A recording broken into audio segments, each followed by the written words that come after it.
지방선거 막바지 경선 레이스가 펼쳐지고 있는 정치권 소식을 배종찬 인사이트 K 소장과 함께 좀 더 자세히 뜯어보겠습니다. 소장님, 네.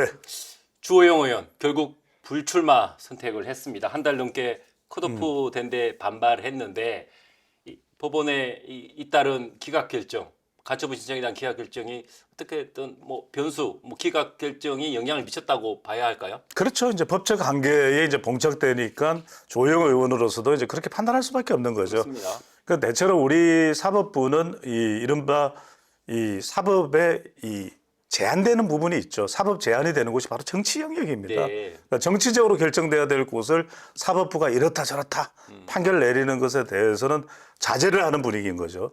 사법 자제가 있기 때문에 법적 한계에 또 조호영 의원은 기각되면서 봉착될 수밖에 없는 것이고 네.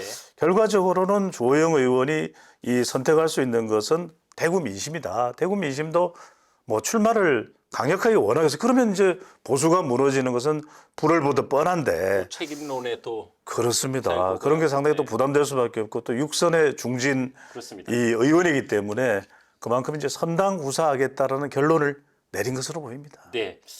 자, 이렇게 되니까 이제 이진숙 전 방송통신위원장에게 시선이 더욱더 쏠릴 수밖에 없습니다.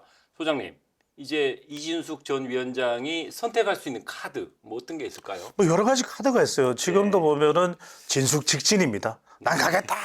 이렇게 만류해도 장동혁 대표가 미국을 가기 전에 만류를 했는데도 불구하고 지금 끊기지 않고 있거든요. 네. 그러니까 그렇다면은 첫 번째 선택지는 이진숙 전 위원장이 탈당해서 무소속으로 출마하는 게 있을 테고요. 네. 두 번째로는 이제 이전부터 계속 이야기되어 왔던 보궐선거에 출마하는 거. 네. 후보로서 낙점을 받는 건데 이 부분도 사실은 지금 대구 민심으로 보면 그냥 덩그러니 고스란히 네. 이 이진숙 전 위원장 품에 안겨줄 가능성도 또 100% 확신할 수 없거든요. 지역 민심이 요동치고 경쟁해라. 네. 누구한테 그냥 주는 공천이 어딨냐 이렇게 될 수 있기 때문에 이런 경우에 이제 선택지는 이도 저도 안 되는 그러니까 보궐선거에 낙점이 돼서 나가는 것도 두 번째 선택지가 있지만 마지막으로는 대구시장 후보도 아니고 네. 또 보궐선거에도 안 나가면서 좀 당의 백의종군하는 그걸 통해서 정치적으로 재평가받아서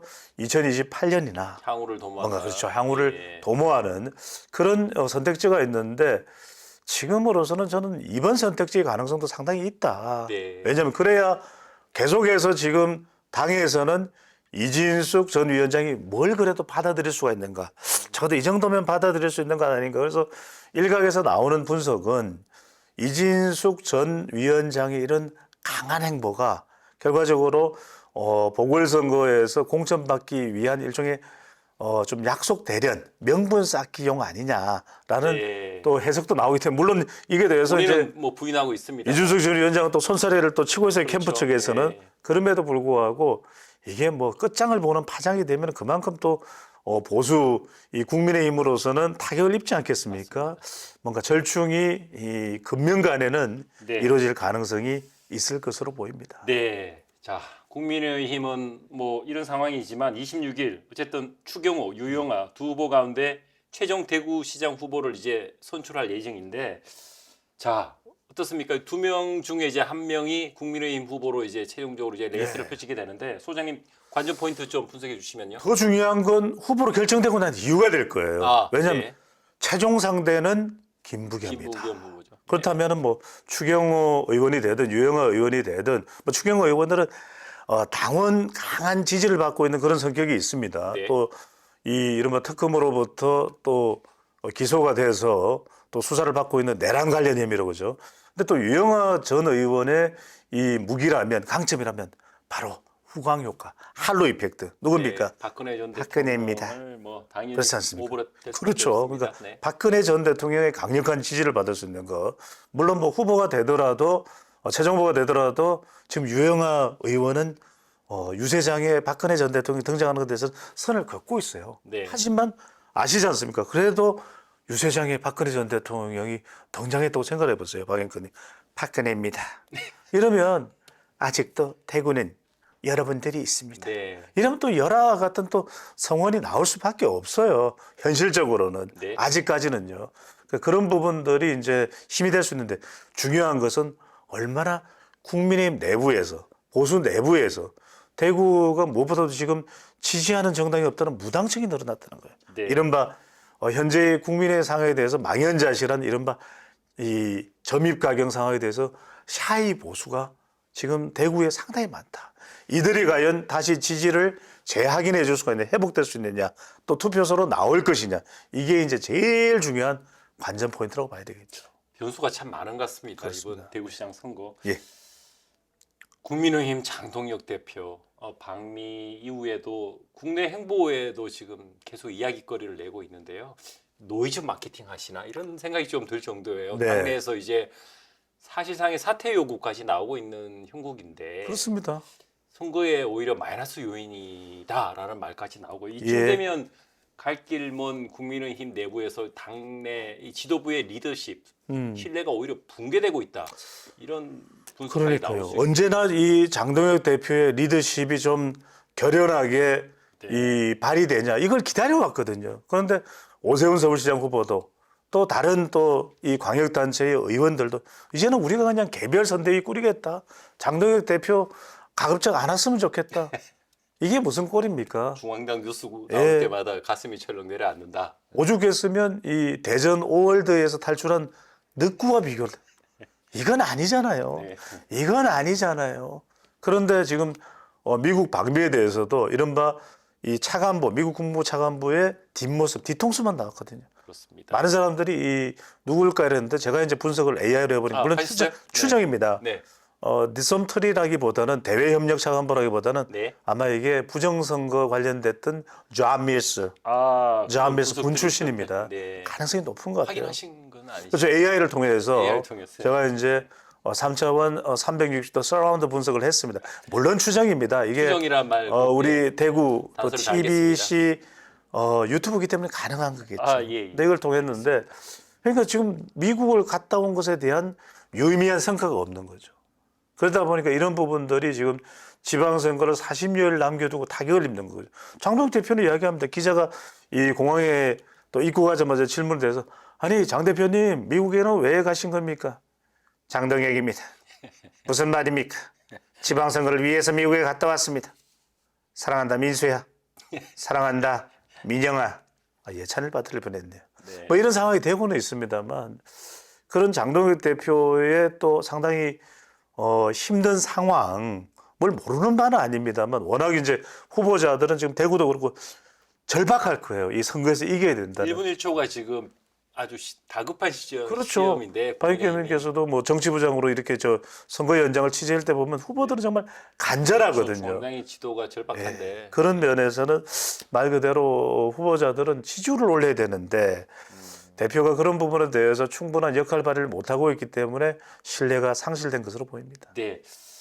자, 조금 이게 마음이 무거워지는 예. 이야기인데 이게 대구시장 후보 선출 누가 되든 어쨌든 보궐선거 치러질 가능성이 매우 높지 않습니까? 예. 그런데 이 보궐선거를 두고 국민의힘 내부에서 벌써부터 이 낙하산 공천술이 나오고 있어요. 그렇죠. 뭐 누구누구다라는 얘기가 이제 나오고 있는데 사실 이런 얘기는 뭐 전혀 근거 없는 이야기가 아니더라고요. 그럼요. 지나 보면 근데 사실 지금 TK 지역 민심 상당히 요동치고 있고 지역민들의 실망이 큰데 이런 얘기는 뿔난 지역 민심에 전혀 도움이 안 되거든요. 그렇습니다. 어떻게 보세요? 박익현님 말씀대로 누군가가 그냥 떡하니 뚜렷한 명분도 없이 뭐 지금 이제 우리가 생각할 수 있는 지역은 달성이나 달서갑이겠죠. 네.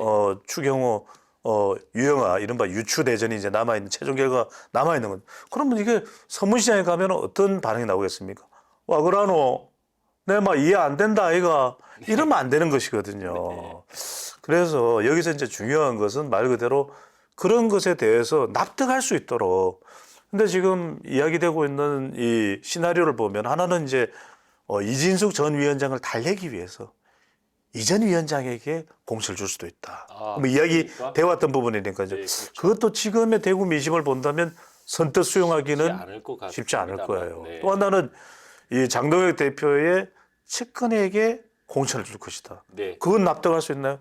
대구가 어떤 데인데 대구 우습게 보나 이런 또 반응이 나올 수밖에 없거든요. 네. 그런 점에서는 대구의 지금 민심은 그 보궐선거 지역을 정말 임의적으로 명분도 없이 공천을 한다면 오히려 역풍이 될 수도 있어요. 오히려 김부겸 후보에게 날개를 달아줄 수도 있기 때문에 저는 시간은 촉박합니다. 26일 날 이제는 이 어느 지역이 보궐선거라는 걸 알기 때문에 나오니까요. 그렇습니다. 네. 그럼에도 짧은 시간 동안에라도 빨리 좀 결정을 해야 되지 않을까 네. 싶은 생각이 듭니다. 자, 여당 쪽으로 가보겠습니다. 예. 김용 전 민주연구원 부원장, 뭐 대표적인 친명 인사로 분류되는데 본인도 이제 공천을 공개적으로 요구를 하고 있고요. 당내에서 공천을 해야 된다, 뭐 해서는 안 된다. 이 김용 전 부위원장의 논란이 자칫 민주당 내 계파 갈등이 다시 수면 위로 떠오르게 하는 계기가 되고 있다. 이런 분석도 있습니다. 그렇죠. 소장님 어떻게 보세요? 그렇죠. 박 교수님 말씀대로 지금 이른바 용용 고민입니다. 그러니까 지금 친청 쪽에서도 김용, 친명 쪽에서도 김용 이야기를 할 수밖에 없는 거예요. 본인은 이제 출마 의지가 지금 확고합니다. 뭐 안산을 달라 이런 또 반응까지도 나올 정도인데 네. 첫 번째로 용용 고민이 될 수밖에 없는 이유가 2심까지 확정이거든요. 그러면 대법원도 법률심이기 때문에 확정될 가능성이 높은데 이 사람을 공천했다가 당선이 되더라도 그렇죠. 네, 맞습니다. 지방선거 또 이 공천한 것만으로 날벼락 맞는 거 아니야 이렇게 나올 수밖에 없고 또 하나가 이제 김용 전 부원장은 확실한 친명이거든요. 네. 대통령이 최근이라 하면 뭐 정진상 김명이 있어요 이렇게 이야기를 하거든요. 네. 그럼 이런 상황에서 8월 전당대회에 길을 쓰고 친명 후보를 지원할 게 분명하거든요. 그러면 정청래 대표는 그걸 선뜻 모를 리가 공천할 없죠. 수 있는 모를 리가 네, 없죠. 맞습니다. 근데 지금 상황 자체가 안산이냐 또는 뭐 평택을이냐 하남갑이냐 저울질이 되고 있지만 오히려 지금 상황을 보면은 공천을 안 할 가능성도 상당히 높다. 아, 네. 그러면 공천을 안 했을 때 말 그대로 이재명 대통령의 청구서를 쥐고 있는 내 대통령 때문에 이 뭐 간판 가게 생겼다 아이가 한 이 사람을 그럼 외면할 거냐? 그런 게 또 쉽지 않거든요. 정치적 부담이 따르겠죠. 그렇죠. 박 의원님 말씀대로 말 그대로 지금 민주당은 친청도 친명도 용용 고민에 들어가 있다. 자, 마지막으로 한동훈 전 대표 얘기 예. 잠깐 해보겠습니다. 국민의힘 내부에서 국민의힘 후보와 한동훈 전 대표 간의 단일화 필요성을 제기한 목소리가 나오고 있는데 아이러니한 게 당에서 제명을 시킨 후보와 자당 후보와의 또 단일화 얘기가 나오는 게 모르겠습니다. 선거판이니까 무슨 얘기들 못 나오겠습니까만 좀 선뜻 납득이 가지 않아요. 그만큼 한동훈 대표가 지금 뭐 부산 그렇죠. 선거구에서 좀 뭐 어느 정도 지분을 확보하고 있는 걸로 판단된다 이렇게 또 보여지는데 어떻게 분석하십니까? 그런 이 현장 여론의 이 여파다 이렇게 봐야 되겠죠. 근데 동상이몽이에요. 한동훈 전 대표는 단일화 이야기가 나오면 어떻게 생각하겠습니까? 나로 단일화라고 생각할 거예요. 그럼 국민의힘은 지금 장동혁 대표가 강력한 반환 전선을 형성하고 있는데 맞습니다. 단일화 그거 허용하겠어요? 그러면 진짜 제명시킬 거예요, 그 사람. 그러니까 지금 부산의 경우에는 말 그대로 동상이몽. 한동훈 전 대표로서는 또 민주당에서 하정우 AI 수석이 출마할 경우에 그것도 지금 신경 써야 되거든요. 네. 국민의힘 내부에서는 지금 한 명의 이 보수 후보가 나오는 것도 지금 이길까 말까인데 이렇게 이제 표가 나눠진 것에 대한 우려는 많습니다. 서병수 전 부산시장도 그렇게 이야기하고 그 김도읍 전 정책위 의장, 곽규택 의원까지 이야기하고 있는데 그럼에도 불구하고 저는 이 이른바 국민의힘 후보와도 이 일합을 겨뤄야 되는 현실은 사라지진 않을 것으로 보입니다. 네, 오늘은 여기까지 하겠습니다. 소장님 고맙습니다. 감사합니다.